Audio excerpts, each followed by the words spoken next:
I was so dumb, but I hopped on a plane, almost drove right back to the 541. Shitty U-turn on the freeway, you turn me from a fiend to a way to you fun. I can wait in the sun for a little, but it's been real gray, and tonight it's a nice C1. I can wait in the cold for a while if the reasons are plenty, but right now I see none. I was so dumb, but I hopped on a plane. All right, welcome to the almost drove podcast, right everybody. back to the I am Alex at TSB Pod. He is King at Jeromny. He is Ski at TSB Ski. Hop up in the chat, talk some shit if you want. We are on Twitch, twitch.tv/abrog87. Also on the YouTubes, also on the podcasts, all that good stuff. I literally just had to tell Ski and King to shut the fuck up because we're about to start and they're firing off the absolute hottest Dana Altman takes you've ever heard in your life. Because right now, as we're recording, 7:30 on a Thursday night, Oregon is getting their asses handed to them in Boulder. Dude, this is a lot. We were freaking debating Laffy Taffy. Yeah, what are you talking about? What the hell are you? Like I said, banana's trash, and Ski said it's the best flavor. Like, what are you talking about? Well, first of all, I don't believe you because you're the one holding the banana flavored Laffy Taffy. So that's why I'm saying it's trash, because my kid was like, "Oh, you want a Laffy Taffy?" I was like, "No, I do not," because it's a banana, and Ski went into full like Superman mode. I was like, "Oh, I think banana's a really good flavor." Erroneous. I do think banana's a good flavor, though. See, there you go. Nutsian in the chat says Oregon should hire the West Lynn head coach and replace Dan Altman. What do you think, Ski? Someone's Ski, somewhat on board with me. Do you want me to out the take you just had off air, or do you want to bring it to the table yourself? Because I'm starting to believe in the take I had. It's a bad take. Have you been watching this team? And like I said, I brought up the question because, basketball was never my main sport, right? I don't know how much offensive influences coaches have on teams.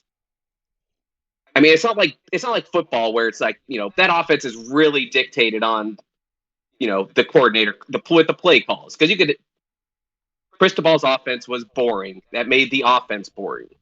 You bring in an OC that's exciting, the offense gets a little more exciting. I was saying... Time out real quick.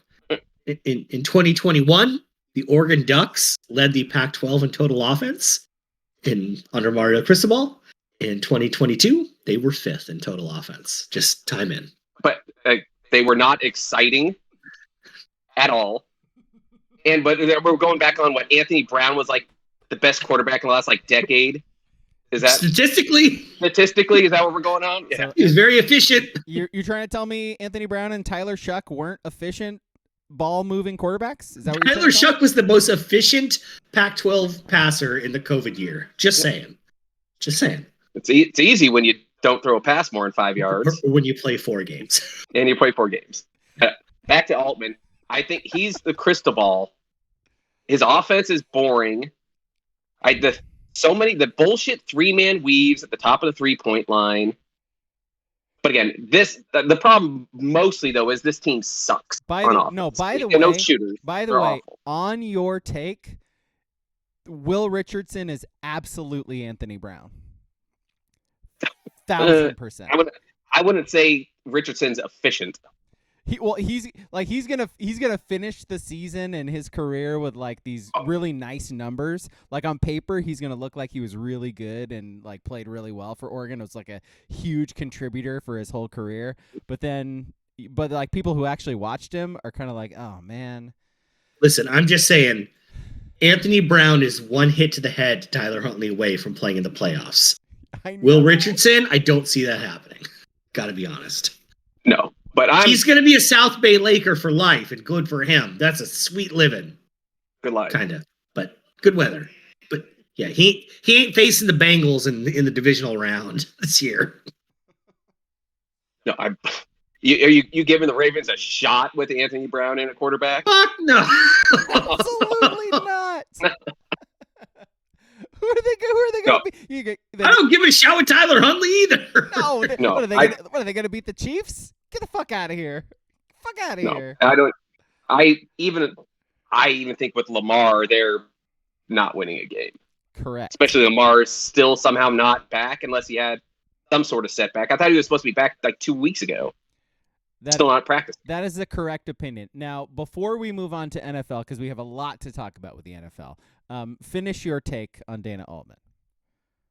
I'm sick of these Altman offenses. King brought it up off air that his offenses are so dictated on having that one guy. And they haven't had that guy since 1 year of Pritchard. And then the great team when he actually had a good all-around team with a good guy like Dylan Brooks.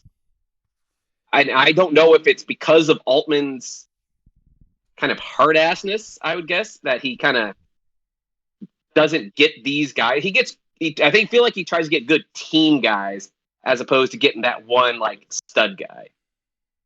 But we'll see next year because they got like 3 top 30 picks coming in. Whatever the hell that means.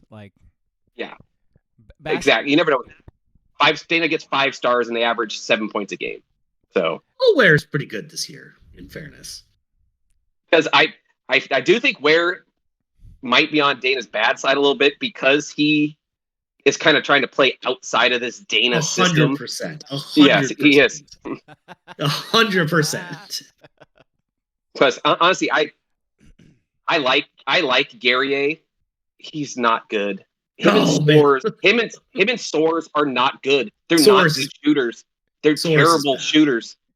And you can't have and Will's just not good enough to carry dead weight shooters. And Rigsby's just not there. I mean, he's only a sophomore, so maybe he'll get better. But, is he the white guy? He's the white guy. My guy, it boggles my mind that you pay for season tickets for this basketball team. Does anything else boggle except for a mind? I mean, Boggle itself, the game. Boggle. Oh, Boggle. Is that a Bubble Boy? Yeah. Yeah, it's Bubble Boy played Boggle. Yeah. Is the contraption that like tosses the dice up? Is that the Boggle? Yeah. Or is it making the word trying to make the words the Boggle? It pops up and shakes the dice or whatever. That's exactly right. I don't think I've ever played it, but I remember the commercials and stuff. Good. I'm chunking out. Everything good? Okay. Yeah, we're good. We see him. We're good.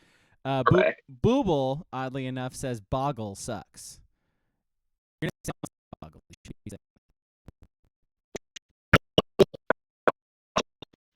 He boggles the mount. All right, I'm gonna close some links here because I'm chunking like a motherfucker. There we go. But to your point, I have season tickets because King brought it again off air. Dana's gonna win 20 games still somehow every year, and usually these kind of teams, they have a chance at the end to make a run. But like, especially this year, I've missed a lot of games this year because the team's not exciting. They play dog shit teams. I didn't go to a ton of games. So you're just hanging on for the ride until they eventually make that run in late January, mid-February. But let's be real. I buy the cheapest season tickets you could possibly buy. And then I've seen your season tickets, good sir. I walk down, and that's where I sit. That's not where my man.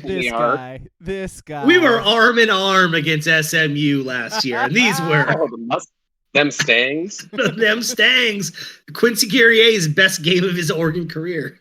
Oh well, I'll throw this out there too. This is interesting. So, went to the game there on New Year's Eve against the Beavs. We had a family friend in town. Her son, who grew up with my younger brother all his life, lives across the street from Kilkenny's sister-in-law. They get chatting out and says, "Hey, come out. We need breaking news sound." Ba, ba, ba, I want to say. Down. So she gives these little passes to the Kilkenny Suites. Ooh, baby. I didn't know those were even a thing. I've only been down in the depths of like there's Founders Club or whatever. There's like the poor rich people's club, and then there's like the rich people side. So I hand my thing in. I was like, "Oh, does this?" I assumed it's got me into the Founders area. He's like, "Oh, let me show you to the area." Go down this like hallway behind the Founders Club, and there's like 4 little tiny suites back there, just whoa, leather chairs and cool. I was like, I didn't know this was here. And I was like, bro. This is Bro, I gotta be Like, honest. That sounds like a grotto, dude. Like that sounds like an orgy den. I'm sorry. They got an orgy den in Matt Night Arena? They got 4 down there. 4 orgy dens in Matt Night Arena. There's 4 of them. There's our version of the Forum Club. I was like, I guess if you get the court named after you, I guess you get an orgy den down there. But so I went down there with my girlfriend. Real quick, did they let you guys like design your own shoe while you're down there or something? Like what? I think Tinker's like on either like pick up a phone and you like directly to Tinker to make your own shoe. So they got a phone with like a bunch of scribbles on it, and that's Tinker's phone. Yeah, I like it. No. But my question was, I was like, the game's getting ready to start. We leave here, right? I mean, there's no tailgating for basketball, right? There a TV in there? Oh, there's a big ass TV in there. A little closed circuit. Nice. Okay. Yeah. But I was like, because I saw all the Richies out there in the Founders Club. You know, they're there for like 30 minutes before we're eating like fancy open bar buffet food and shit like that. I was just like, do you mean rich people or the Richies? You got to be more specific. Well, aren't they both? Yeah, they are. But we got to know who we're talking about here. I don't know. The people that are separated by glass and 2 dudes standing in front of the doorway to enter. That level of people. You realize what they normally put on that TV, right? It's not basketball games. I'm just saying.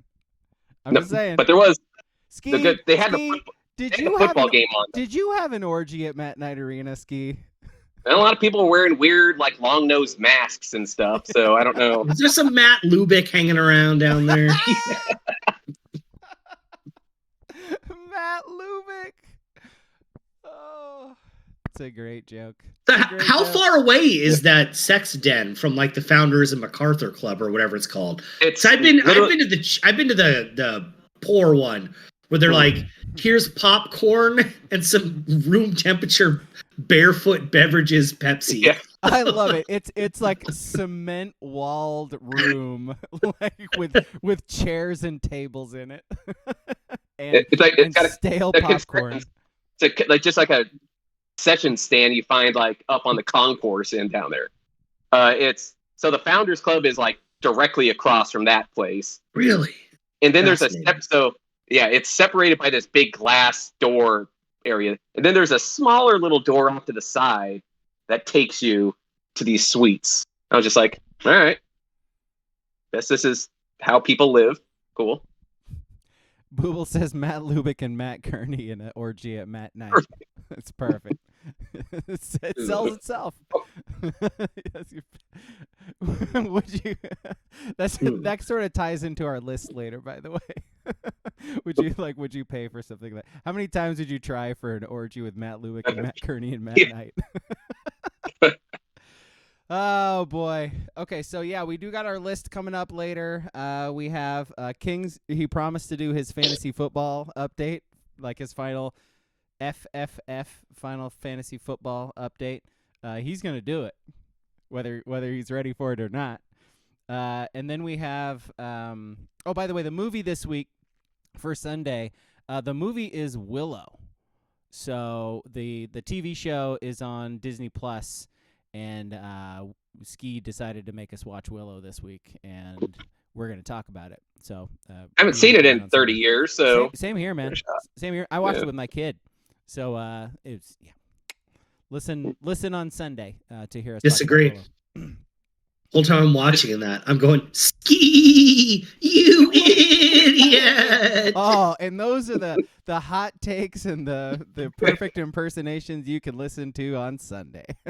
Watching it, after like an hour, I was definitely mad. Mortigan. It's Mark. Whatever. I don't know. Whatever. Yeah. I'm not going to correct you on that because that would make me a dork. Mardigan? I'm not a dork. I'm not a dork. Maybe I was thinking of Dan Magadan. Go Mets. God, what a great little slap hitter he was. Ultimate little Punch and Judy hitter. Oh, man. Early 90s baseball. Where is Dan Gladden when you need him?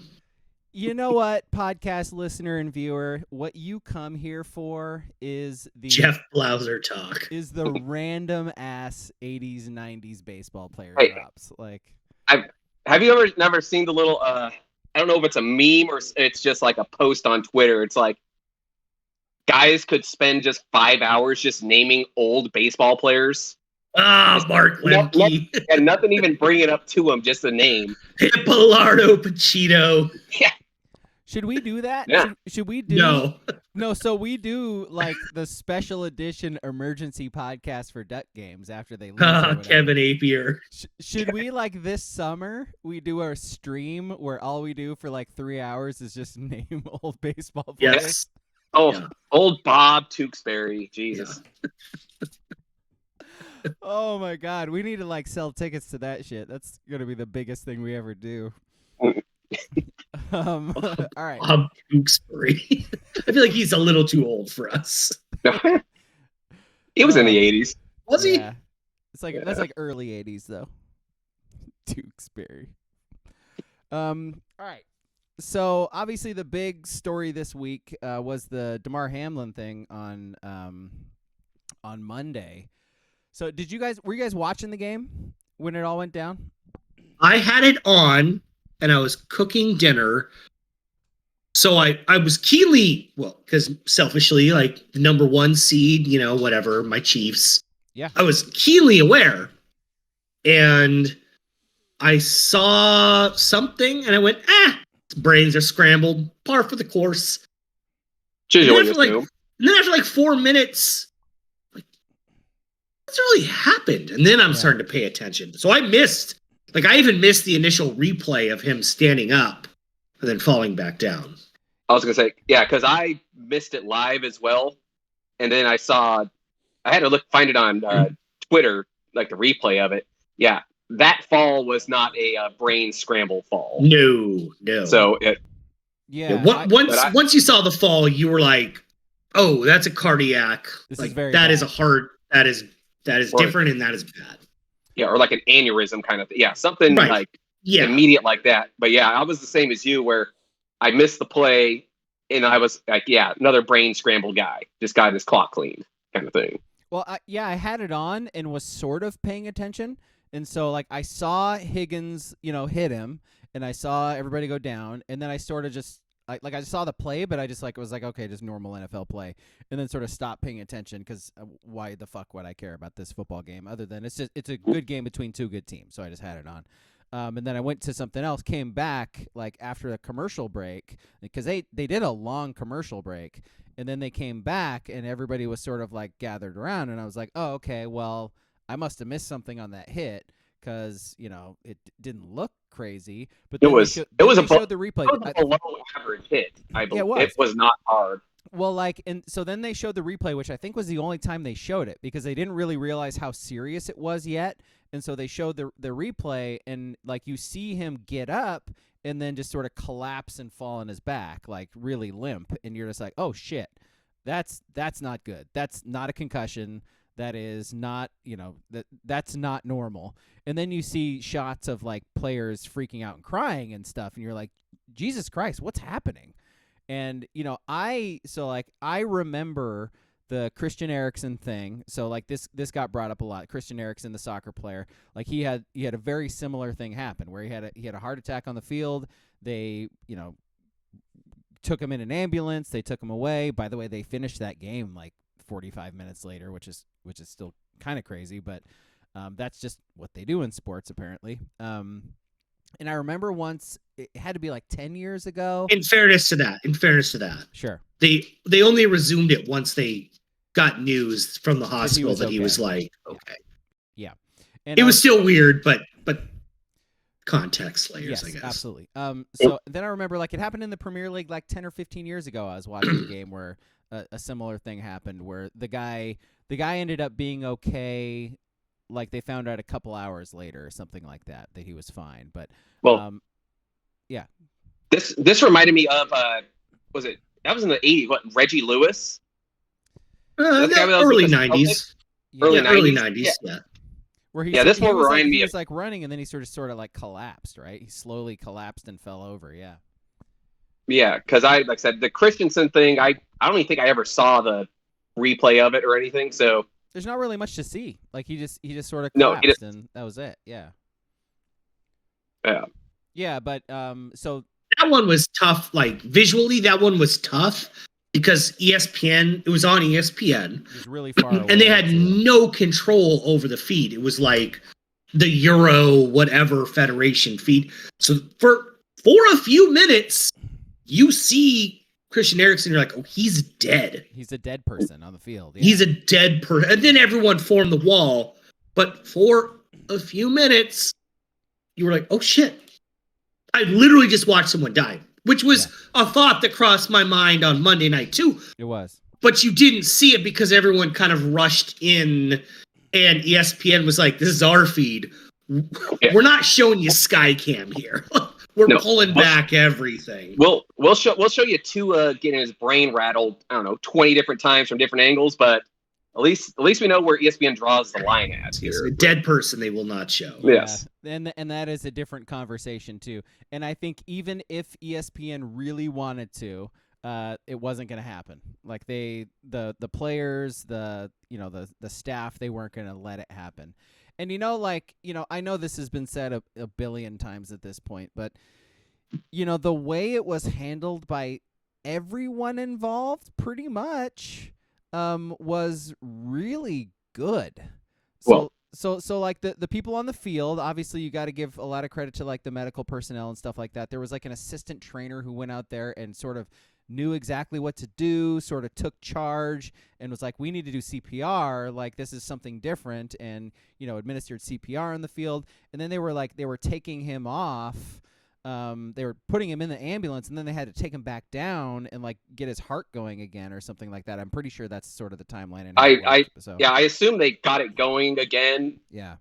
And then try to move him, and then And then they did the CPR thing. Yeah. It was reverse. Yeah. But everybody around and knowing sort of exactly what to do, the fact that they were able to get the ambulance out there quickly, every NFL stadium is close to a hospital essentially. And so the fact that they were able to get to the hospital within a couple of minutes basically was, basically saved his life. I mean, what everybody did on the field and then the quickness in which they were able to do it saved his life. You got to give him credit. Well, and then the TV broadcast. I mean, I have no idea what you're supposed to do in that situation, but like going to commercial a whole bunch, that's what you do. You have to do it because there's nothing else you can do other than sit there and just say the same things over and over again. Like, we don't know what's going on. Like, we're scared too. This is really weird. There's only so many times you can say that.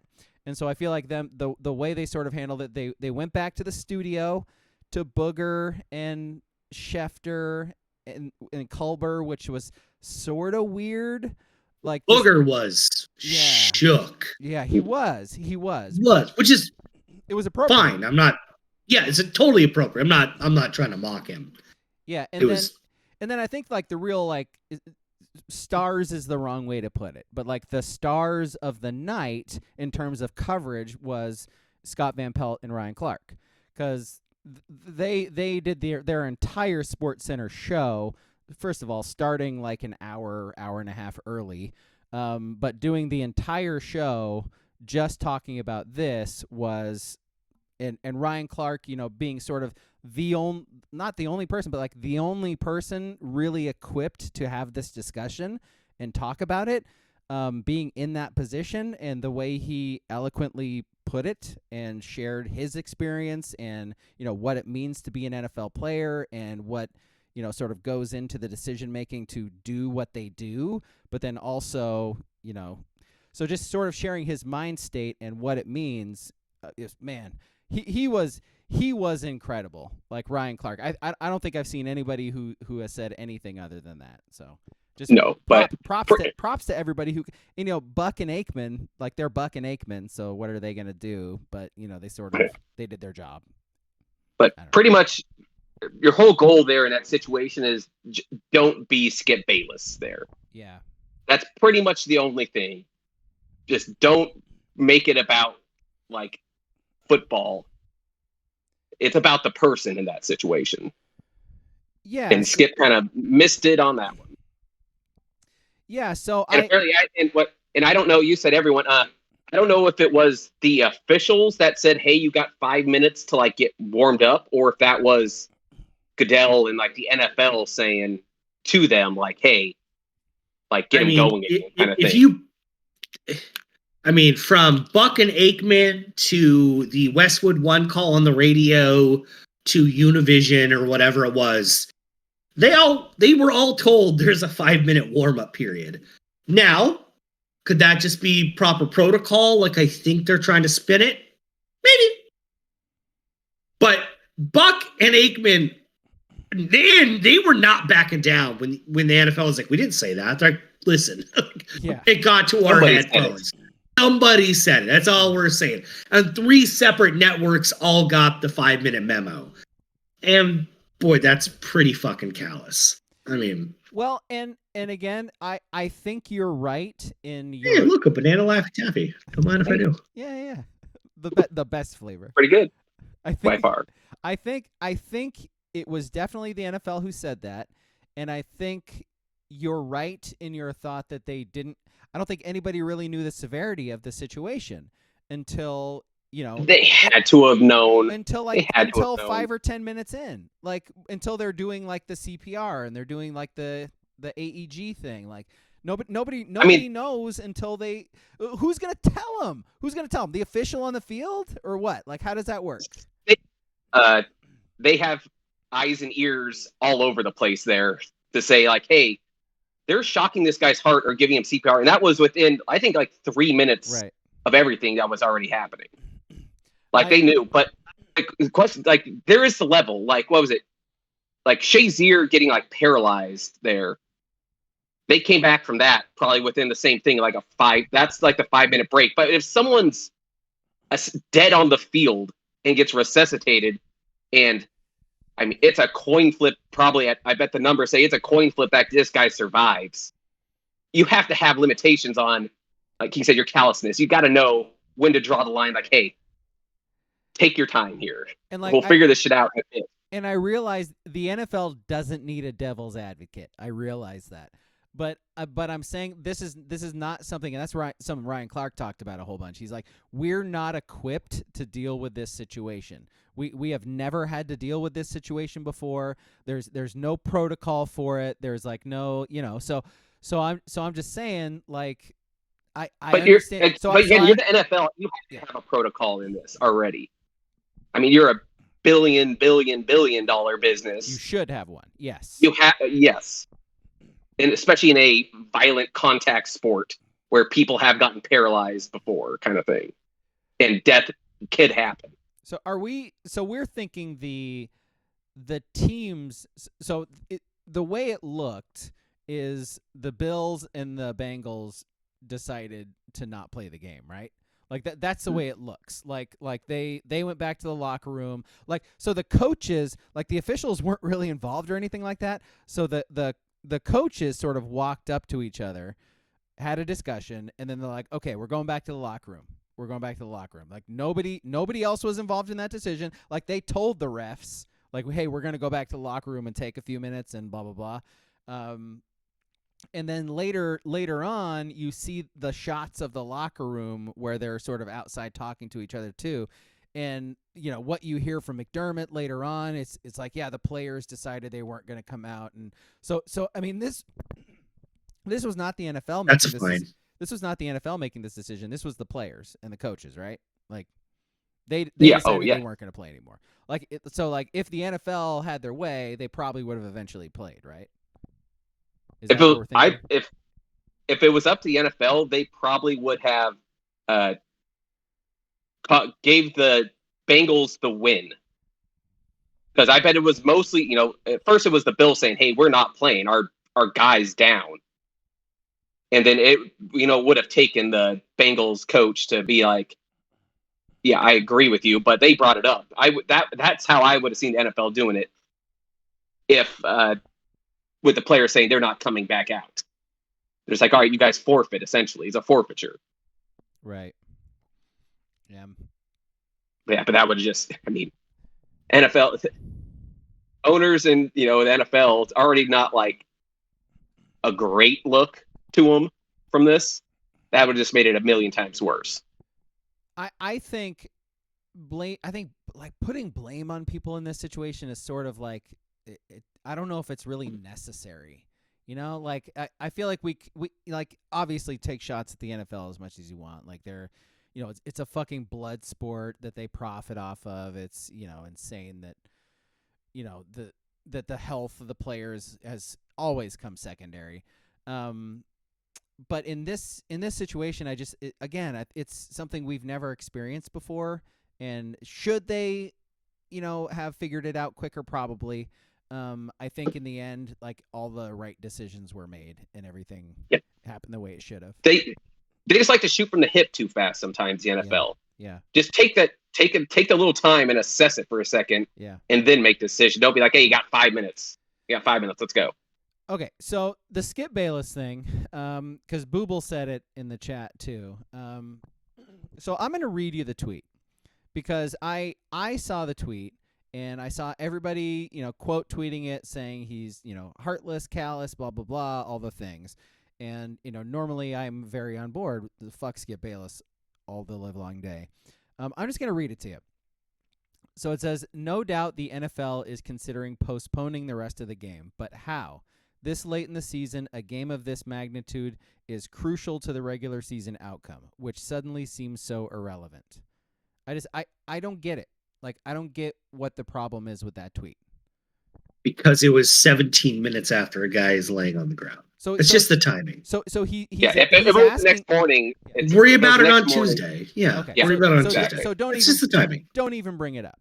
It's just the timing. No. Okay. Yeah. Like I said, everything football involved was meaningless at this point. Yes. That's the point to it. But that's what he said. It's the person. That's what he said, though. But it's but you Skip Bayless. Don't care about it. Yeah. Okay. But literally, he said all of that bullshit seems irrelevant because the guy is laying out on the field. So it is now. We're going into Friday tomorrow. They haven't figured out any of that stuff. So why say it on Monday before he's on a stretcher? For sure. That's the point. Okay. Just if he says it Tuesday morning to lead off the show, no one cares. He's not wrong. He's not wrong. Okay. He's 100% correct on the logistics. Just wait. Like it's just the timing. It's the same thing with the NFL. It's like just wait. And the fact that he was the first, blue. I'm sure, Jerry in Jersey had fantasy football shit writing on it and said something to that effect. But he's the guy with 3 million followers. He's the first blue check mark to just be like, this is my space. Yeah. So not off the field yet. Let's worry about logistics. That's what it was. And Skip Bayless hasn't earned, any sort of benefit of the doubt there. I'm trying to think of if Colin Cowherd said it, he's somewhat polarizing, but he's not Skip Bayless. Dumb shit.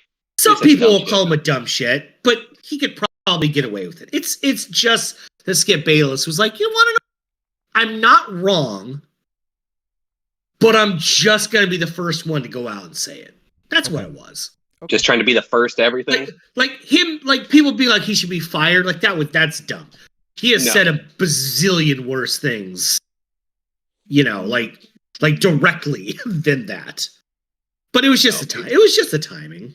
Yeah, but you're saying that the timeline of it was, like Benny 123, like Skyhawk complaining about his fantasy team, right? And then it was Skip, and then it was the anti-vaxxers that kind of came in right after Skip. That was the progression of it was about an hour length since that happened. I don't want to know what they were saying. I don't know what you're talking about, and I kind of don't want to know because that. Oh, you should know what I'm talking about because they bring it up all the time. All I saw is that Tuesday it was like Tucker Carlson and Sean Hannity all let off their shows with a half an hour block of being like, was the reason? Yeah. The thing is the thing I've seen every time is they bring up this stat of like 1,000 and some odd people have died in, they're saying players have died since 2020 because of heart stuff. The John Stockton thing, right? John Stockton literally blaming the vaccine for like athletes dying, and then there not being any actual statistics to support what he's saying. So someone went through it all because there has been like 1,000 and some odd deaths, but like 70% of them are people over 50. They're like coaches and stuff. Then they also have, there's like suicides in there, like drug overdoses. And it honestly, it kills their entire agenda there. If they would stick to, because I guarantee there probably is some people that got a heart condition from the vax. There's a possibility of that. But, that number is so small, they lose all credibility by saying, oh, this 70-year-old guy had a heart attack. It was from the vax. Well, and like what's funny is because you mentioned Michelle Tafoya. So before this game even started on Monday, Michelle Tafoya, she has her own podcast now. It's politically incorrect or something hackneyed like that. And she had John Stockton on. And he's rambling off these stats about professional athletes, not college, not high school, professional athletes that have died because of the vaccine. And he starts rambling off these numbers like 3,100. And Tafoya is like, well, where do you get these numbers from? And he can't answer. She's doing like journalist stuff, pushing back on him. And he keeps saying it. She's like, well, like, John, with all due respect, like, you're not citing anything. So we're not endorsing that number, right? Okay. Fast forward like 8 hours. The Hamlin thing happens. Tuesday morning, she's on the radio with, I believe, Sean Hannity. And what is she quoting? The John Stockton statistics. Because it's not her show. Her name is not on it, but she is now quoting the things 18 hours earlier on her own platform. She's like, well, you could say that, but we're not endorsing that number. And then she does. Yeah. It's just, it's such a gross, we don't need to beat that we don't need to go down that road, but it's just such a gross grift. It's just the absolute fucking worst is what it's just blech. Yeah. It's just gross. So yes, gross is the perfect word for it. By the way, Hamlin, if you have not heard today, awake, moving his hands and legs, able to write, still can't breathe fully on his own, so he can't. I think he's still on the ventilator. He is he's on the ventilator, and I think last I heard it was like 50%. Was that right? And so he's getting there, but so still can't talk simply because of that, because he has a thing in his throat. But he's able to write, able to respond, and so answer questions, which is what they were saying is the best sign. He asked the doctors if they won, which is a funny story, I guess. Still a little tragic. And when you think about it, the first thing he asks is like, if they're an athlete, the game, it's like, golly, man. Like, well, just go from his perspective. Let's say the culture is so gross sometimes. But just think of this. You're halfway into the first quarter. You go to make a hit. The lights go out, and then you wake up. You don't know all you remember is making a tackle. What happened? Did we win? Yeah. What happened? Yeah. I was playing football. What happened here? Yeah. God. Craziness, man. So, just sort of amazing shit that he has moved so quickly in the right direction. Doctors are still saying he's in very critical condition. Obviously, if you're needing assistance breathing, you're still in very critical condition. But a week later, not even a week later, he's very much moving in the right direction. So that's good. That's good. It didn't look like it was going to go that way, man. Like really didn't. So just sort of amazing. WCP says doctor replied the "You won life" when he asked that question. Did we win? That's pretty good, man. So do we want to talk the practical side of things? Because like the NFL. Well, so now that we're, I do have a question to that though. Yeah, because I saw the home field advantage thing came out like not that long ago, and I couldn't quite decipher. There was like 7 different layers to it. Yeah, there's some sort of neutral field. I have some information. AFC Championship. Here's like a thing that. Okay, there is a scenario where the Cincinnati Bengals do not play a home game in the playoffs. No matter what. No matter what. There is a scenario where if they tie with the Ravens, it goes to a coin flip and they could play in Baltimore, which is just in the playoffs. Just I insane. can one up you there, bud. There's a scenario in A little Tony Topper over here. you got it there, pal. There's a scenario in which the Chiefs don't play a home game during the playoffs. It doesn't matter. Yeah. Arrowhead's overrated. Yeah, you're gonna miss out on the My favorite racist thing in the world. Give it to me. Yep. Love it.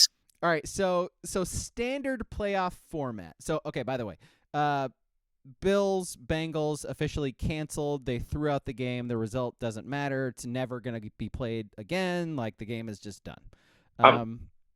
Here, quick question though to that: would it not be easier maybe to mitigate this if you just call it a tie and just give them, a point in the tie column? But it's not a tie, and so they're calling it like a no contest or whatever. So they're throwing their result out. So if they called it a tie, that would be just making up a result, because the Bengals led 7-3. They were winning. That is true. So it's like you're just making something up. So it makes more sense to just throw the game out entirely. So now that we know that Hamlin's okay-ish, right? Yeah. An appropriate time to say that when the Bills and Bengals get together, you can just throw the records out. Throw the records out. Literally throw the records out. Not yet. I could tell by your face. Not yet. Is this on? I thought I was workshopping that in private. Let's just read this thing here. I have a prepared statement for this situation. Let's see. So if they follow the standard playoff format, which they probably are not going to do, Kansas City beats the Raiders. They're the number one. You guys are going to beat the Raiders. Although the Raiders Stidham's going to light them up. The Raiders flexible right now, I believe. Yeah, the Raiders played the 49ers way too hard last week. I was like, what the fuck is happening? Why is the best defense in the NFL giving up 35 points to Jarrett Stidham? What is fucking happening? But they ended up winning in overtime, so who cares? Do you know who you could be seeing on Saturday, King, if Stidham does in fact not play? Oh God. Just trying to think of some Matt Corral. I have no idea. Hal quarterback. Garbers? Oh, I love a good Garbers brother. Yeah. Give me Chase Garbers or give me Dad. Wait, do I have that sound thing on here? I used to have that app where I could do that sound. I can't find it. Forget it. Okay, so Kansas City beats the Raiders. They're the number one for sure, whatever. Bengals essentially win the North because the result was thrown out. So that's it. Like, the Ravens can't catch the Bengals now. But that's the crap thing, is that they could play, and it would be in Baltimore on a coin flip. Yeah. But also the Bengals can't get the 1 seed. So there was like a scenario in which they could. But the options they're looking at, so apparently the league officials are going to meet tomorrow to actually decide sort of the playoff scenario. They're looking at a couple of things where the number 1 seed, Kansas City, is going to have might have the choice between having home field advantage or having a bye in the first round. I don't know how that would work, because no, I do know how that would work. So if they decide for the home field advantage, then the number 2 seed would have the bye. And so they just swap off, essentially, whatever they prefer. And a bye is pretty much the simple answer, right? Like, you're Kansas City, King. Like, I don't think you want to risk going to Buffalo in late January just because of the weather. It's not even a team thing. I don't think you want to risk that, would be my guess. So play an extra game against Baltimore then. Is that? I think so. Okay. Would that be Baltimore they would play then, would be the scenario? I mean, who knows? It could, New England, right? Yeah, it could be Miami or New England, yeah. Or Pitt. I think the Steelers are still alive. They need some help. They need a lot of help. Yeah. Like, really, if Buffalo beats New England, which they should, and Miami wins with who? Skylar Thompson. Pittsburgh might just make the playoffs. Good grief. Oh, okay. Teddy Bridgewater with a broken finger. Listen, I lived through a Kansas City-Pittsburgh playoff game last year. I don't need to see that again. That was Stinkfest. You know who's really, really bad right now is fucking Miami. They are tragically terrible. You know what? Like, the 49ers broke the Dolphins. Like, they beat them, and since that game, they have been, well, including that game, they have been awful. Like, truly terrible. Like, not even close. Well, I think there's been a stat. They were good against the Bills, I would say. No. I think there's been a stat on the game after. They were leading with 5 minutes left in the fourth. Yeah, they were doing good. Yeah, But and then it snowed. Yeah, What do you want them to do? What they choke? Okay. The stats, it's the game after you play the Niners. Teams are averaging like under 10 points of offense. Yeah, there has because they just get so beat up by the Niners defense. I think there's been one team this season unless your name's Stidham that won a game after playing the 49ers. It's insane. Like the Niners beat up teams so bad, man. It really is nuts. And I know I'm saying this like as a Niner fan, so I'm biased, but it's a crazy stat. No, we've said it in on the Discord stuff. It's the body blow theory that the solid verbal has. You played Stanford 10 years ago or Navy or Army, like you might win the next week. You're probably not, but you might, and it's going to be ugly if you do. Lost the war. Because you are beat the hell up. It's just a thing. I mean, you guys remember playing Churchill in that stupid wing tee? It's I love a good wing tee. Fucking hurting the following week after playing that guy. As a general aside, I don't think the wing tee really exists anymore in football, even lowest levels of high school, because just throw the ball. But I loved how part of the scheme to defend the wing tee was just send guys to dive into offensive linemen's navels every play. Just try and blow it up. You're not going to make a play. Just try and blow up the guy pulling. Because I believe it is illegal now to chop a guy like that. You're right. It's inside the tackle. What am I? Box. Yeah. Yeah, but you're running the wing tee. You're pretty much inside the tackle box with guys coming at you. We were told as linebackers to take out the guards. That was it. The guards are going to tell you where the play goes. Take them out as soon as you possibly can. And you know what that did? Put them in a body bag. You know what that did? That got me and Brett Olson hurt in the first quarter. You know what that did? that had us lose 72-0. It's a mind-numbingly dumb strategy. It's why it was a great high school offense.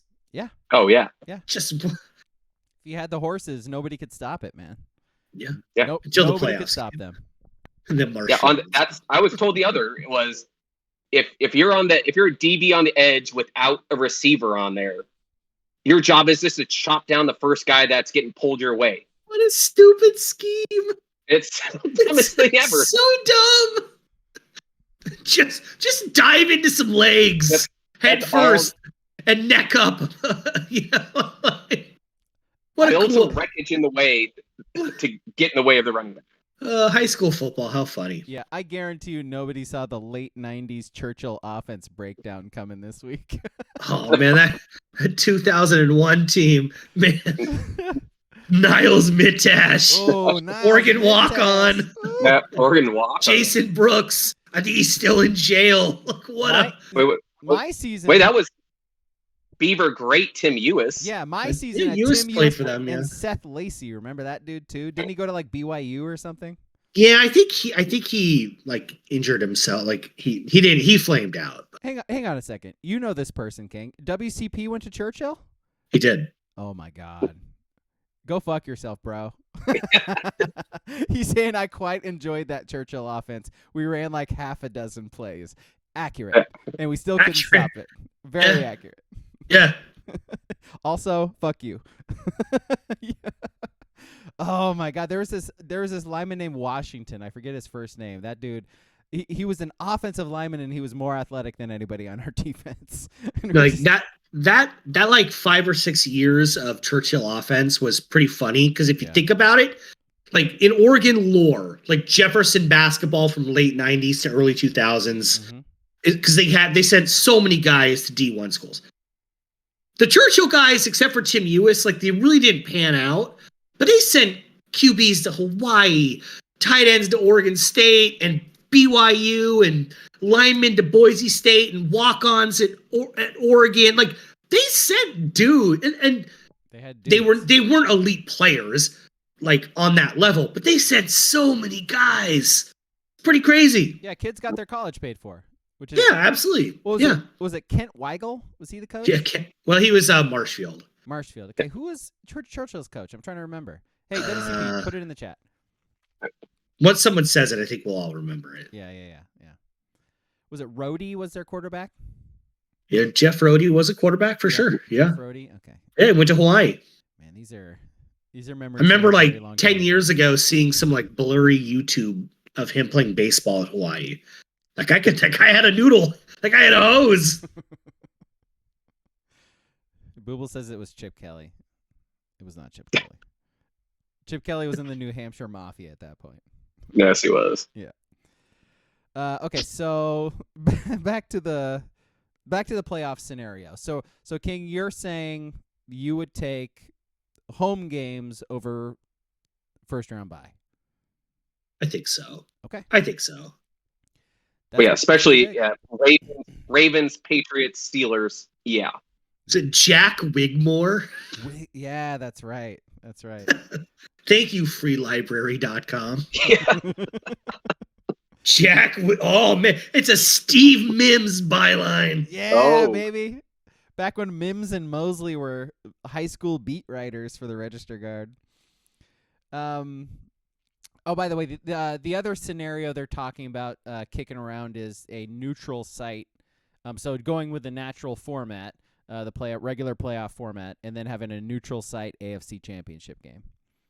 Jack Wigmore went 53-15 at Churchill. Yeah. In 6 years. Yeah, just 6 of those losses came in the playoffs. Yeah, I experienced. So he went 53-9 in the regular season. Pretty not bad. I personally experienced 3 of those 54. They were not fun. Good for him. Not fun. All right, let's neutral. Yeah, in fact, your neutral site could be cool. I guess it sucks if you're a Chiefs season ticket holder and want to have an AFC Championship game there. But if it's Bills and Chiefs in Indy, that place is going to be a fucking zoo. It'll be a great atmosphere. Yeah, it'll probably be 55-45 Bills. It'll look like a bowl game. Like visually, I think it might be kind of fun. Yeah.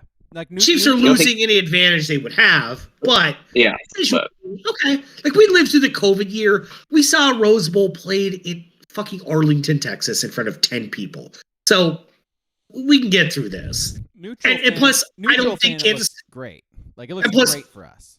Kansas City fan, like I Hall of Fame coach, best quarterback in the league, good offensive line. The defensive line bats balls down. I don't think they're that elite. I won't use it. McCorl Hardman's coming back here. I did see that. He's coming back, baby. Yeah. How about old Jerick fucking McKinnon again? Jerry Mack. I can't wait to watch him scamper down the field at Allegiant Field and get a text on Saturday from Alex. Fucking hate that guy. Fuck Jerick McKinnon forever and ever. By the way, Niners Chiefs gonna face each other in the Super Bowl this year. It's gonna happen. And Jerick McKinnon's gonna score 2 touchdowns against San Francisco. Yes, on Wasp. Yeah. The second one will be a backbreaker on that Wasp. Lock it up. Yeah. He's gonna lock it up. He's gonna have more touchdowns in the playoffs than Christian McCaffrey. That is a prop bet, like to it could be 100% real though, because the Chiefs get so many of those cheap little 1 yard bloop. Yeah, they have nobody else to score touchdowns other than McKinnon. Pacheco probably get no touchdowns. It's just all McKinnon. Yeah, it's fantastic. Kelsey will have 3, Juju will have 1, and McKinnon's gonna have 7 in the playoffs. Yeah. Kelsey's going to have all 3 against Buffalo, by the way. Kind of how he is this year. It's kind of weird. He's kind of I hate to say it. He's starting to age a little bit. Ooh, I like this. I mean, he's still got like 115 catches for 1,500 yards and 15 touchdowns. But he's not an every week guy anymore. Wow. Well, but also I'm just saying. Chiefs I'm just saying like Travis Kelce falling off. He's probably first team All Pro, but I'm just saying. Probably. You can see the change. You can just see the aging now. That's all I'm saying. No, he's not as open because Tyreek's not there. That's also a thing. That is also a thing. Are you trying to tell me that Juju Smith-Schuster isn't busting the top off a defense? Juju's not quite pulling double and triple teams like Tyreek did. Not on the field. What I do love about like Juju Smith-Schuster cracks me up. Hang on. Let me make the founders room joke here. Like he's not yeah, right. He's not having three and four ways like Ski is over there in the grotto at Matt Knight Arena. Okay, sorry. What cracks me up about Juju is he's fine. Like whatever. But we watch him at USC, and it's so funny to see a guy who was so dominant in college, and this happens all the time. And they're good in the NFL, but you're like, you're not really that special. Like every USC wide receiver ever? Yeah. Other than, God, he might. Wait, was Chris Carter, did he go to USC? No, I think he went to Ohio State. Yeah, you're right. He did. Yeah. I was going to say if you're not from Ohio State, LSU, or Alabama, you're not going to be an elite level NFL wide receiver. It seems like Keyshawn went to USC. Yes, yeah, he did. All right. And again, he's a funny guy because he went from bust the top off a defense in college to a possession receiver as the number one overall pick. Like right now, he would be a slot receiver and like a block, and he would double down to block guys sometimes. He's the same size as Travis Kelce, pretty much. He's Juwan Johnson. Yes. What a dumb. He plays tight end for the Saints. 1996 football was stupid. Yep. Okay, any more NFL before we transition to some bowl talk? Because we do have some bowl talk. Well, before we get to bowl talk, yep, I'm gonna bullshit my way through fantasy football talk. Hey, Alex. That's me. What did Mike Holmgren say about the playoffs in fantasy football? What did he say, King? You can't win the playoffs in round one, but you sure can lose them in round one. You know what you got to do first is make it to round one, unlike my fucking team. That's what they always say. I don't even know what round we're in, but hey, oh my God, the 9th place game, Ski came through on the heels of Justin Herbert with a heroic 6 points less than he was projected and less than his opponent in Jared Goff, but he still beat my team sucks like the Buffs. In the 7th place game, me, of course, me, I got screwed. How was I in the 7th place game? But I was. I beat you, Vaughn. I beat you like the Ducks beat your Cougs, baby. On the heels of Mike White getting 10 points, 60 points. And T. Higgins. Oh, God damn it. I didn't even mean to go there. Now I'm seeing why I won that. He had T. Higgins, Damar Chase. We'll skip that one. Vaughn, you are the 7th place winner. And I don't know how to go back on this. Oh, my God. What is going on? Oh, no. I don't know. I finished there fifth. It is. I finished 5th. Respectable 5th. I plead the 5th. 7-7, and I finished 5th. That's great. Do you know who won? I do. I'm trying to get there. I don't know what I hit. I don't know how to get back to where I was. What? Do you want me to tell you? Oh, I know who won. Ben's Meteor of Death won. He beat Dyer is down, Chris, but I can't see the scores anymore. I don't know where they went. Hey, Charlie, the sun got Hurts and the sun went down on your team. Ha, ha, ha. Jalen Hurts, no MVP for you and no Fantasy Football League championship for you. Garoppolo now. I don't know. I don't care. Is your avatar the guy who rubs his nipple from the Adam Sandler movie? I guess so. That's all I have, and this was your TSB FFL Championship League breakdown. I honestly try to get back. I don't know what's going on. I got an ad for Farmers Only. Oh. Hey, man. Some sensual farmers. There you go.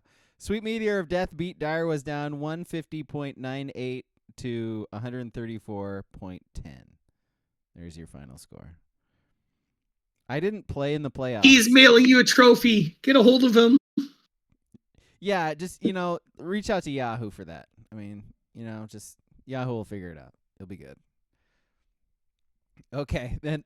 And that was your TSBFFL season finale update. We did it.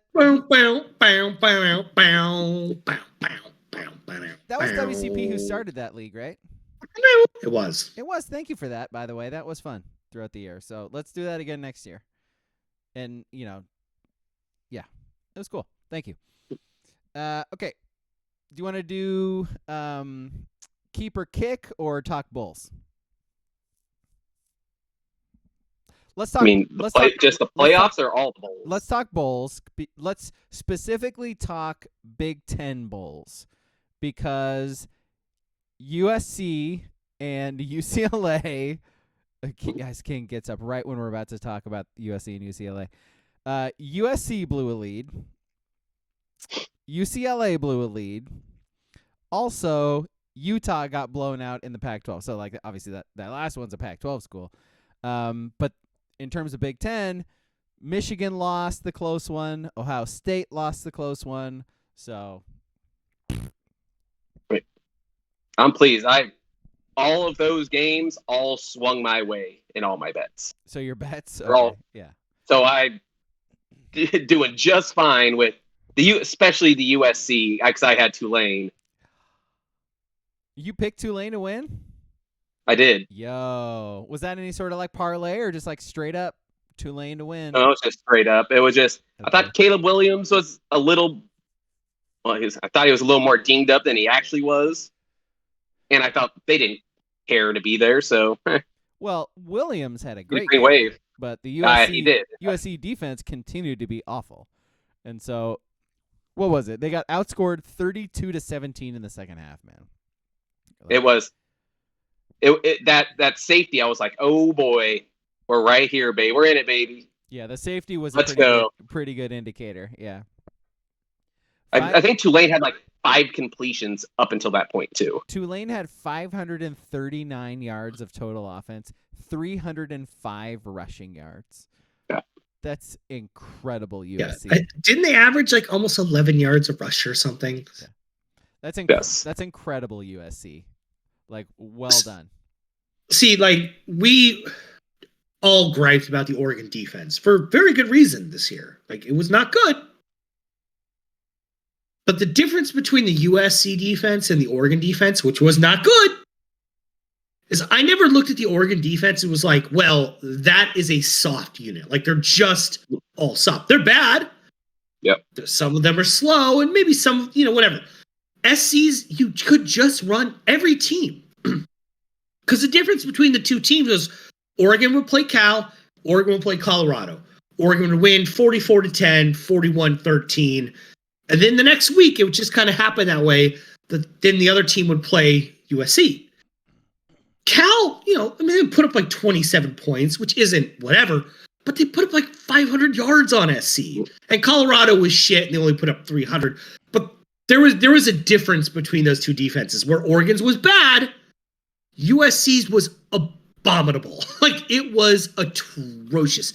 And we said in September, once they stopped getting every fumble and every tip ball, where it was, in September they took the ball away 20 times, never sustainable. It showed. They were atrocious. Alex Grinch has coached at Washington State, Oklahoma, Ohio State, and USC. He has been good at one of those schools, and it's Washington State. And I'm even taking into account adjusting for pace. We're going back to some of the Chip Kelly things that we were taught, where you got to give some grace on that stuff. He's atrocious. If you can't win at Ohio State or be good, Ohio State, Oklahoma, USC in succession, why are you employed? It's crazy. Because it's not lack of athletes and size on defense. That's for sure. No, and Like, none of us love Tosh Lupoi, but when Tosh Lupoi was at Alabama, yes, they were a little disappointing and they lost the national championship game. Like, there is a difference in some of these things. Yeah, it's all relative. Booble says USC has the team makeup Oregon was accused of having for years. Flashy offense, soft defense. Yeah. Pretty much. That's pretty it. much, yeah. Yep. Yeah, I did. You did bring up they gave up 300 yards of offense to Colorado. That's when they were struggling to get 100 yards of offense in a game. Also very true. Yes. With the back they would have teen yards in first halves multiple times. Yeah. So then, staying with Big Ten schools in Los Angeles, UCLA also blew a lead against Pitt. Lost 37-35, 16-7 outscored in the fourth quarter. DTR had an interesting game because you if you watch the game, you'll remember, like, UCLA scored a touchdown. He got a penalty for talking shit, yelling in a guy's face after they scored. He is a historical shit talker, doesn't really care, and, it's sort of his thing or whatever. Then later in the game, he gets injured, flash forward, he gets injured, and when the team is going to lose, he realizes they're going to lose, and he doesn't get to play. He is crying on the sideline. And so, you know what? You feeling sad? You need to get your emotions out and cry? That's fine. For DTR in particular, the amount of shit that he talks and the, just doesn't really give a shit about the situation or whatever, I think it was funny. When I saw that, I laughed at him because he is an asshole.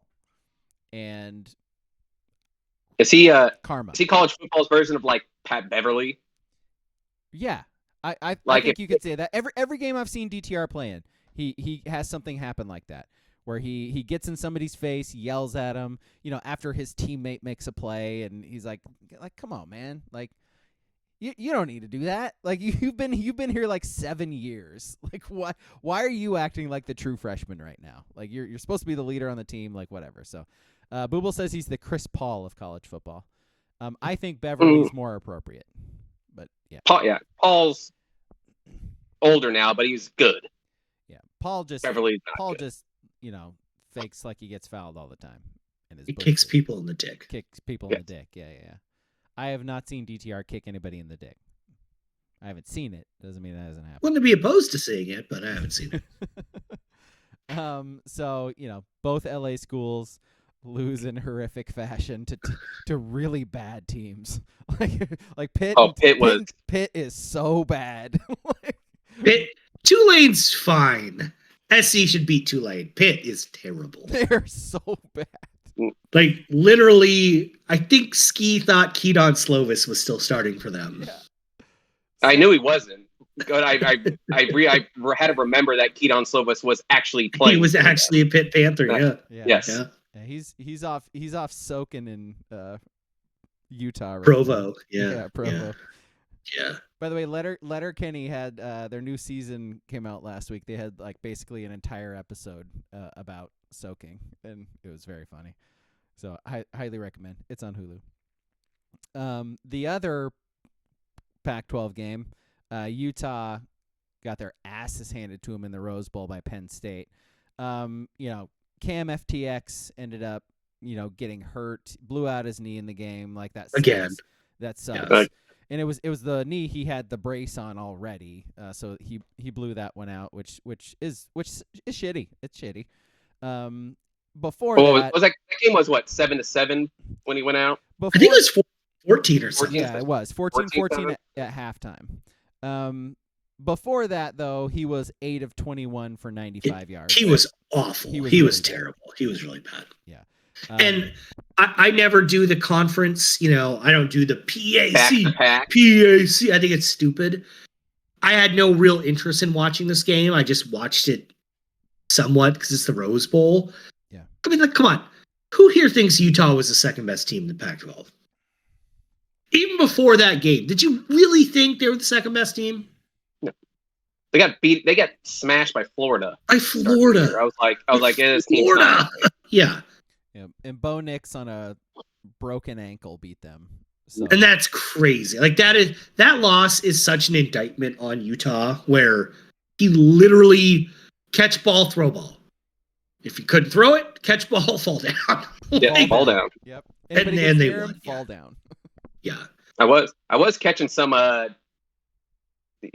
old Rose Bowl, Kajana Carter breakaway touchdowns.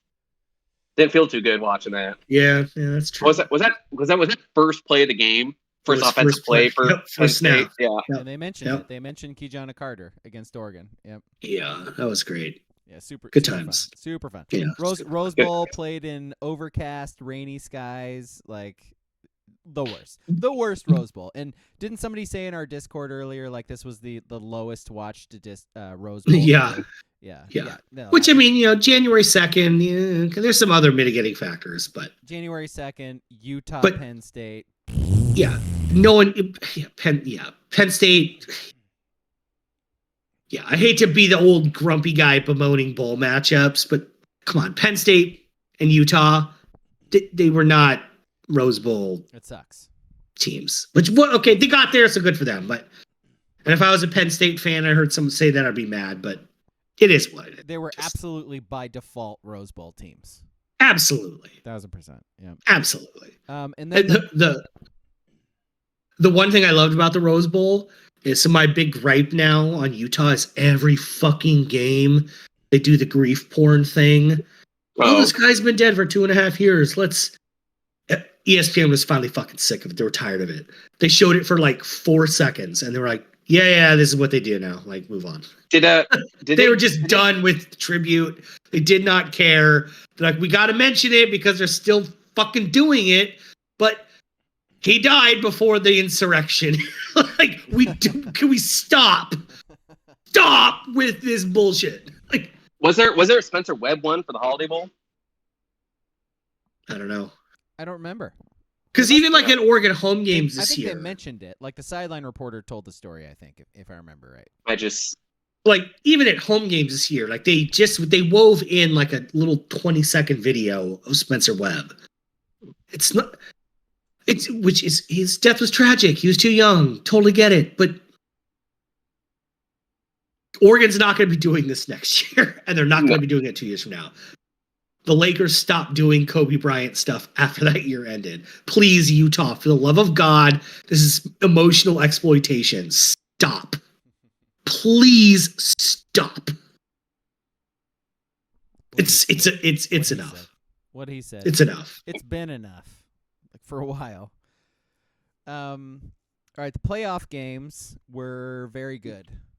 So, the end result might not be super duper great or enjoyable. Like Georgia and TCU, I don't really want to watch that game, but they I think it's better than Michigan, Georgia. Michigan, fuck Michigan. They're so boring. All right, they're the Dana Altman of fucking football right now. And what cracks me up about TCU Michigan is I was like, I don't really have any interest in watching this because of Michigan. So I just threw out this tweet like I'm going out for 2 hours to do X, Y, and Z. So of course I'm going to miss a 47-48 classic. And pretty much I missed 3.5 quarters. And what did I miss? Yeah, that. the best game ever. Where like the over-under was like 31. And Dugan's just like a bigger version of Hanger out there. He just chucks it, man. Every play is just life on the line. He runs the ball. He is getting as many yards as humanly possible. Yo, King Hainer drops. Let's go, Ski. Kalen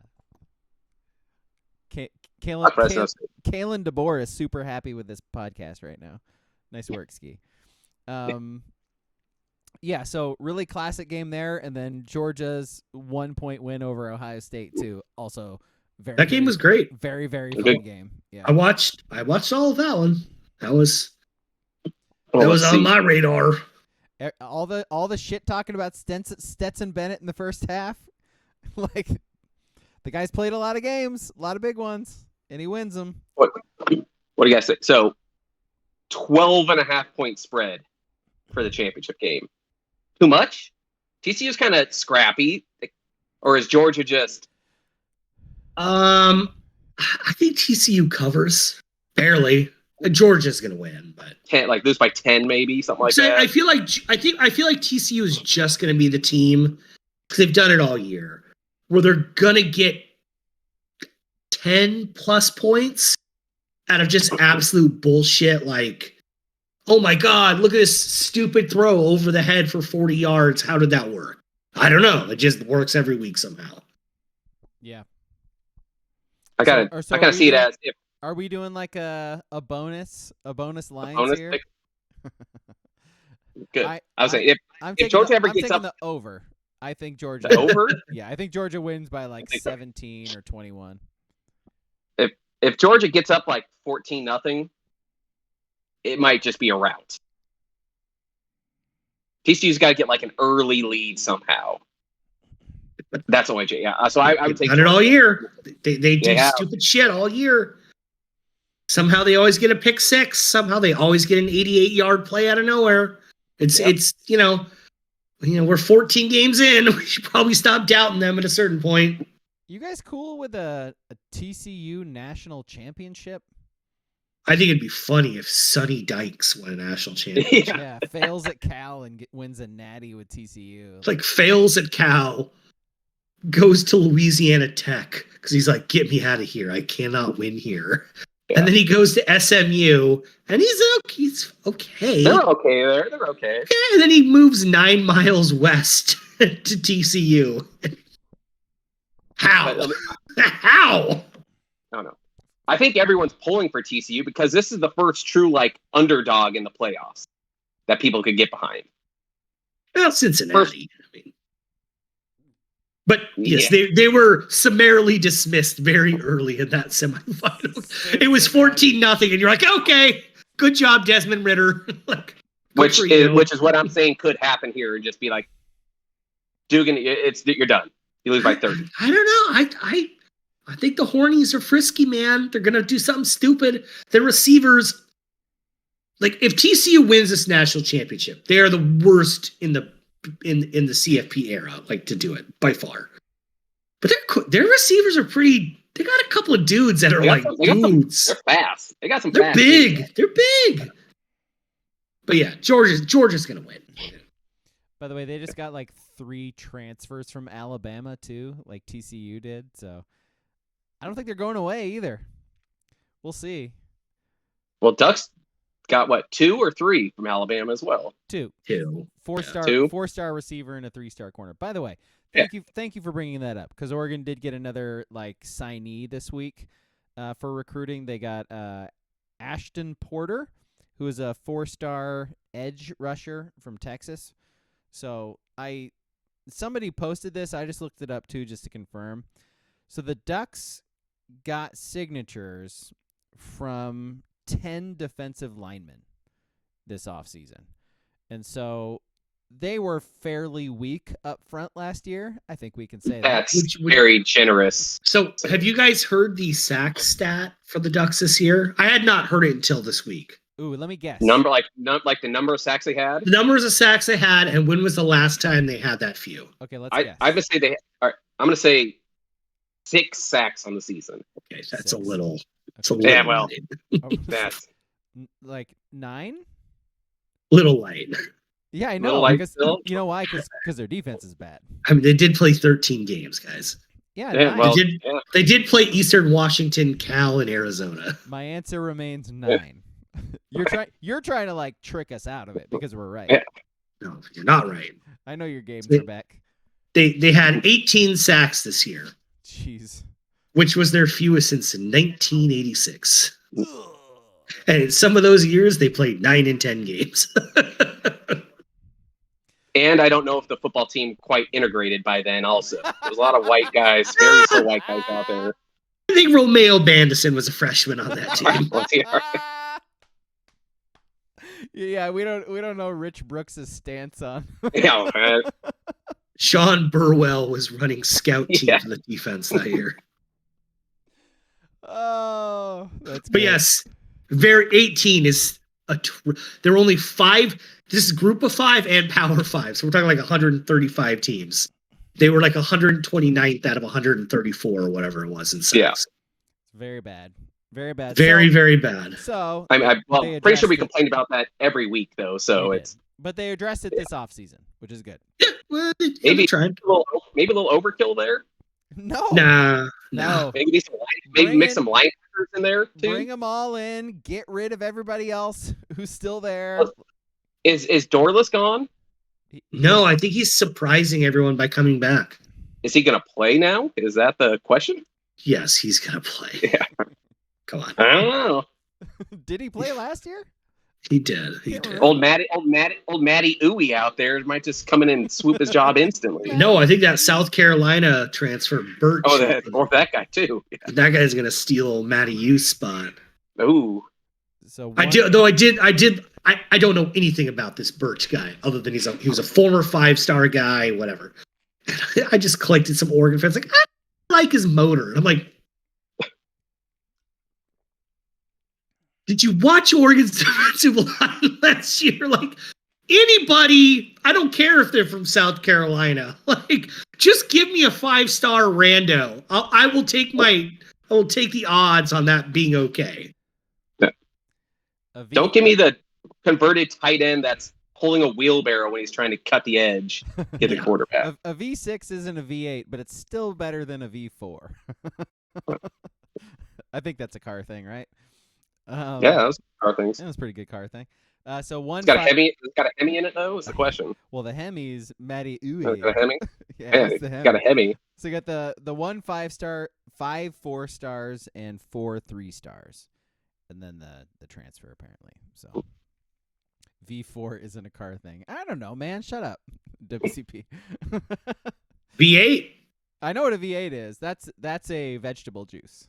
That is definitely a tomato juice. A little bit of celery, some radishes. Yeah. Mix it all up. Put it in a can. I do love the era where V8 was like, "Hey, our fruit's great. Look, we threw a carrot in it. Have fun, kids. We don't want this." All V8 did was lead to people making their own drinks. But what was so funny about that era is like V8 went from being like a 6-ounce, like little tiny can, and then they were like, "We threw cilantro and carrots in it, kids. Here's 18 ounces." And no one wanted that. I did not want that. Here's a jug of V8. No one wants that. Nobody. It was like a 5-hour energy. Just give me this quick shot where I'm getting some veggies in me. That's what it was. All good. Like, do people even make Bloody Marys out of V8? No, they have Bloody Mary mix. I don't think I've seen a V8 in the wild in at least 10 years. You know, I have, because my mom buys them. Oh, well. Yeah, well, my mom. Buy some of that. Yeah, my mom was very. In that Clamato juice is what you want. I'm not trying to say my mom's old, but my mom is older than us, and so she is she's the market for V8s. A demographic for it. Yeah. All right, let's do keeper kick. Oh, I got a couple of them. Okay, what you got? Yep. All right. First one. I brought it up because yet again, more USC fans were crying about Oregon, like paying people from the portal. Anyone the Ducks gets, like, oh, you paid them, all that. So Yes. Oregon did pay them. That's what you're supposed to do, you idiots. So very broad here. Keep or kick the transfer portal. Keep. Oh, big keep. Because without the transfer, big huge piles of keep. Yes, please. Ducks in trouble without the transfer portal. Yeah, big trouble. Yes. That's how they got Bo Nix, bro. The Bojenda doesn't exist without this transfer portal. That dude's sitting out a year. Like, fuck that. I thought you said the Bojenda was over, Braga. I don't know what you're talking about. We have no proof. I think recall that. We have no proof of that. Booble says keep and expand it. Expand the portal. Yeah, I like that. And let's make those roster sizes bigger too. There's no way they could do it. Could they ever get to trades in college?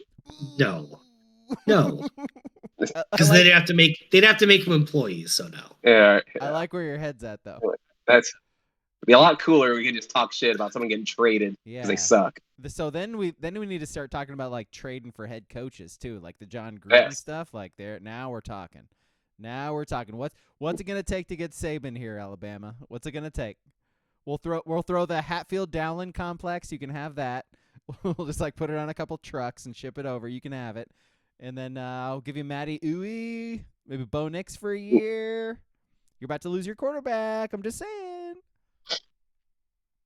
All right. Next one. After Monday nights, do you keep or kick Goodell? I mean, I think he sucks, but I think everyone who runs that league is going to suck. So I don't know. There's no winners ever. No, he's making $60 million a year to be a meat shield for billionaires. Like, there's no one good. No one good there. Yeah, it's an impossible job to be good at, I think. Yeah. I kick Goodell, but not for Monday. like just in general, like kick. In general, kick Goodell, but it's like when you fire your head coach, like who are you going to replace him with? Like, so I don't know, like whoever replaces Goodell is going to suck too. So I guess we found this out on a smaller level for Pac-12 commissioner, right? Yeah. Just God, somehow he found a way to be worse than Larry Scott.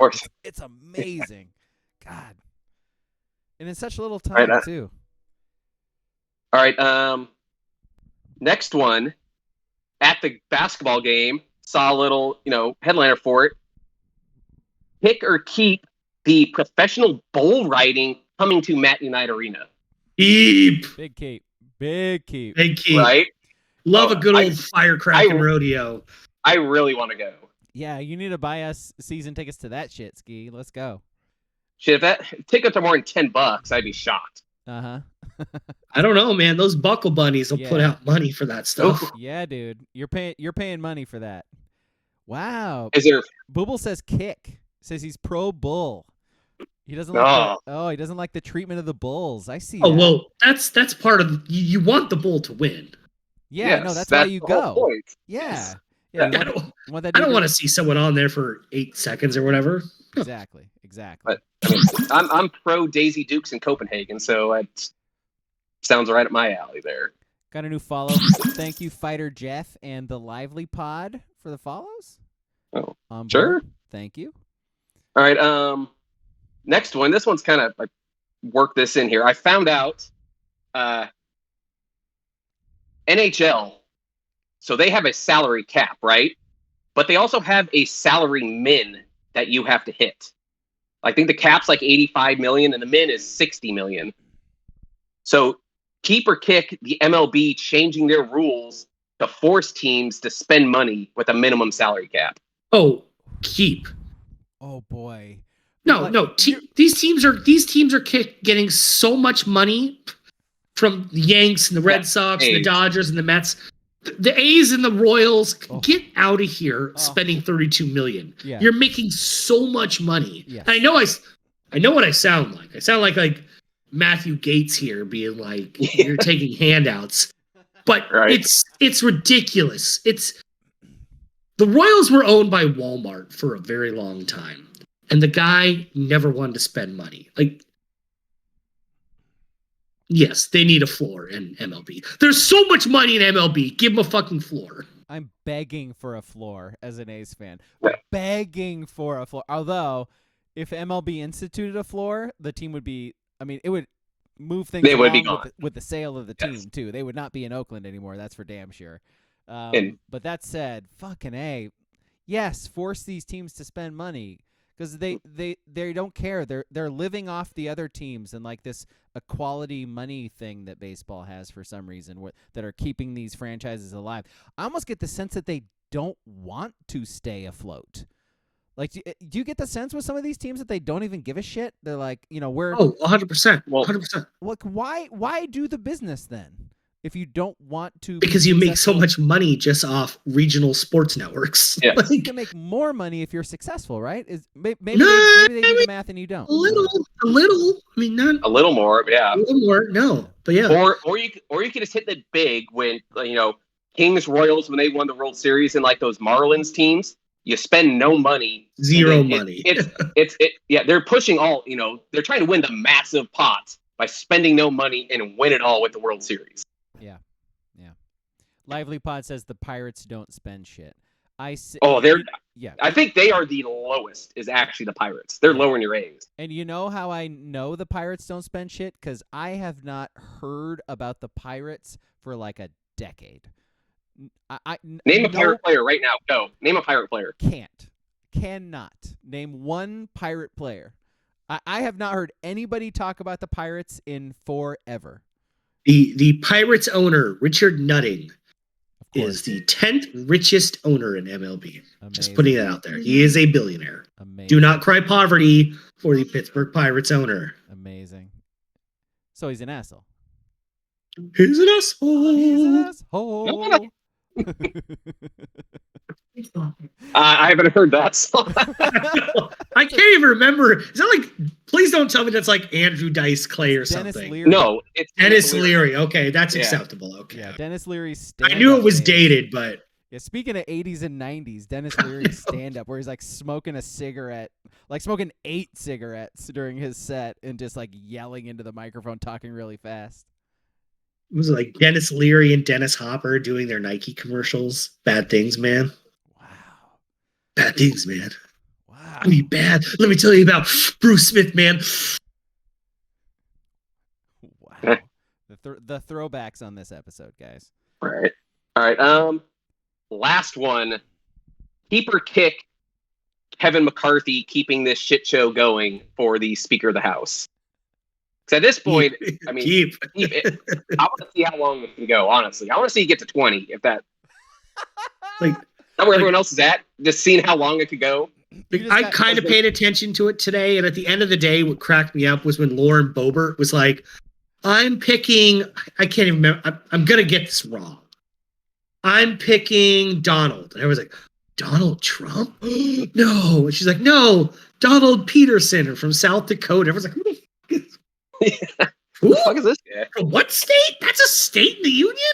Just what a shit show. Just what a grand show that was. Just got keep it going for just the memes. Yes. Yeah. So many. The last one I saw was Russell Wilson's number of bathrooms, and it has a chart where his is at 12, and it's just like going up by 1, and it finally tied it. It's just fucking perfect. It's so good. Yeah, Booble says Gates submitted Trump as the speaker. Literally said his name. I'm picturing AOC just in the hallway going, "Run it back, boys! Run it back! Keep it up!" Oh, it's so good. Our politics are so bad, man. What are we doing, America? What's going on?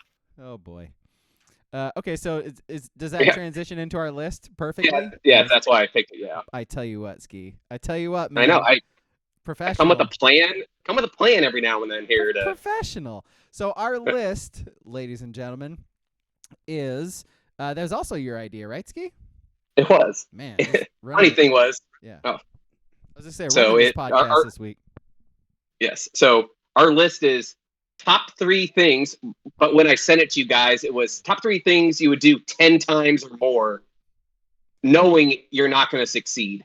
And that was before he failed 2 more times. So I guess it's 12 things you do 12 times in a row, knowing you're not going to succeed at doing it.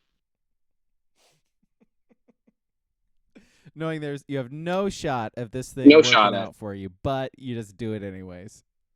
It's worth it, just in case after like time 40 or 50 it works out for you. Okay, you start. It's your list. Want me to start? All right. My number 3 is you're on the golf course. Let's say you're way up high on top of a hill. I'd putt that putt. I have no chance of making it a dozen times just because that's the one thing you could do there. It ain't going in. But I'm going to keep putting it. So like the 80-foot Tiger Woods putt that you have no chance of making? You got to put it sideways up the hill so it could careen down the hill to go in. It ain't going in. Oh, if it happens, though, it's legendary. You just like you have your buddy like videotape it every single time. Just have the video running, and then when you eventually make it after try like 90, you edit it down and post that shit on your socials, and you're the coolest guy on the internet. That's how the internet works, right? It's exactly how it works. Booble says have sex. Oh, Booble, that's my number one is make a woman orgasm. It's a bit, fellas. It's a bit.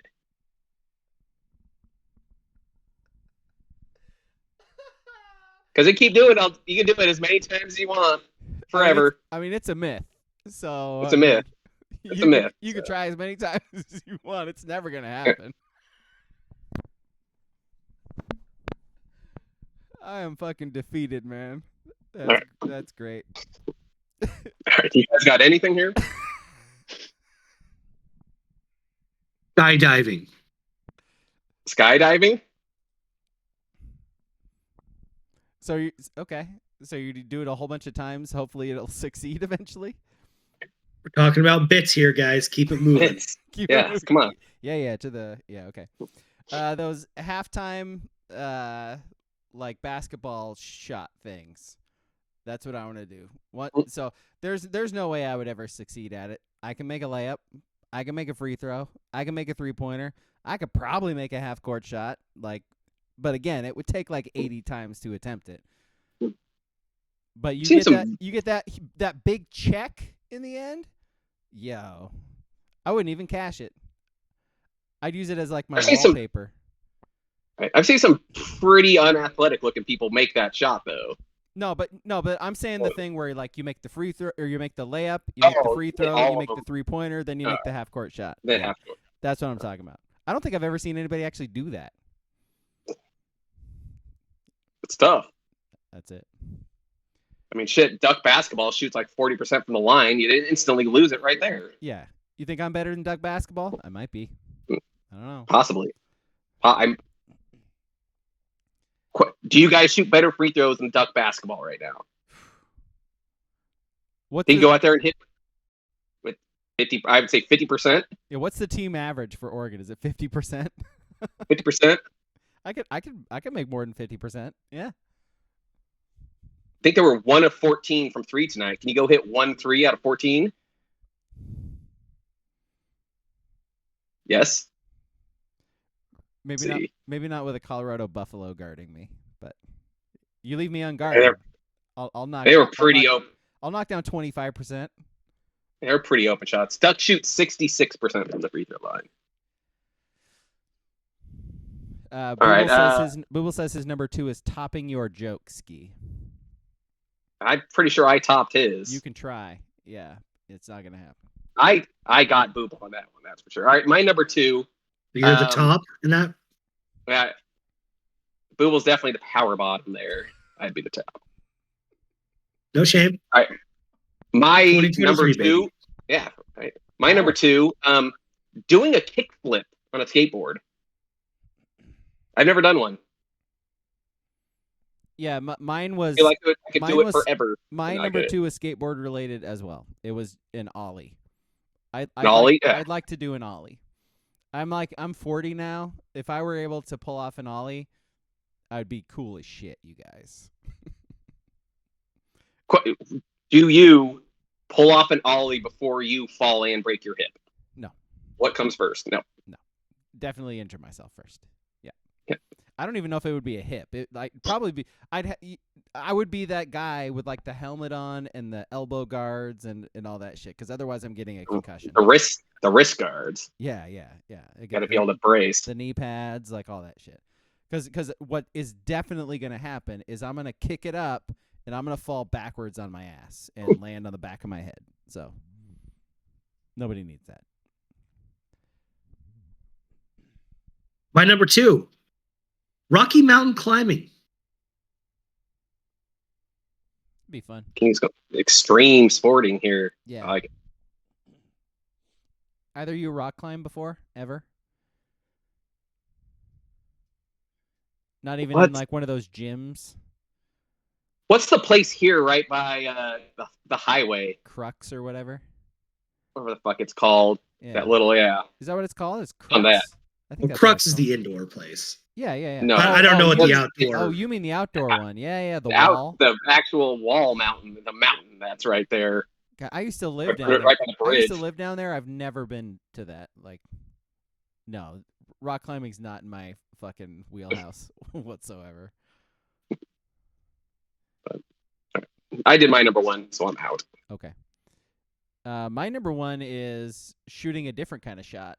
Just going after shooting your shot at a celebrity. You know what I mean? It's like you shoot enough shots. Eventually, it's math. You know, you shoot enough shots, you're gonna make one. So, I ain't making one. So. No. I send a DM to Alyssa Milano like 90 times. One of those times, it's gonna work out for me, right? That's how it works, right? By the way, speaking of 80s and 90s references, Alyssa Milano. She who's the boss? Yes. Yes. Yeah. Hey, Tony. All right, my number one, 2.7 seconds on a bull named Fu Manchu. What is that stupid song? See, if we kept this going, Mike, you guys killed the bit by going 2.5 minutes in between every. If this was rapid fire, the joke would have hit. I'm not explaining. Rapid fire year 3. Yeah, we should have let you just pound all 3 years in a row. Just boom, boom, boom. I apologize. Yeah. Yes, please. Oh, skydiving, Rocky Mountain climbing, 2.7 seconds on a bull named Fu Manchu. And if I could go a little more, I would love deeper and speak sweeter and give forgiveness to those which I was denying. Someday I hope you get to live the chance to live like you are dying. Those are all honorable mentions. Yes. Yeah. Okay. Honorable mentions there. Yeah. Okay. Yeah, I like that. I don't know what that's referencing. I have no It's a song. It's a very famous song. Okay. You definitely lose steam when you do have breaks in between it. Come on, man. I even said I'm doing a bit here. I'm doing a bit. Is it Taylor Swift? Because if it's not Taylor Swift, I don't give a damn. Who is it? Oh, it's Tim McGraw. Ooh. It's a famous person. It definitely is. Booble says buying Powerball tickets. Yeah. I've never done it. Yeah, me neither. I should. Value my I think one's up to damn near $1 billion again right now. When is it not? I don't remember it. Do you guys ever remember in outside the last 2 years it ever being up to $1 billion? I thought we were supposed to be in a recession. All of a sudden, $1 billion every 6 months. Yeah, Biden's America, it's $1 billion jackpot, baby. Sleepy Joe's America, am I right? Just handing out that free money. Also taking 60% of it on the other end, but yeah. Yeah, you definitely don't get all that money. No. Okay, anything else before we wrap it up? It's been a long podcast, boys. Yeah. Okay, well, all right, we're good. Everybody out there, thank you for watching and listening. We will see you on Sunday when we're talking about Willow. So you idiot. Willow. The female orgasm isn't real. You idiot. Dave Magadan. The clitoris, Willow. The clitoris. Okay, bye.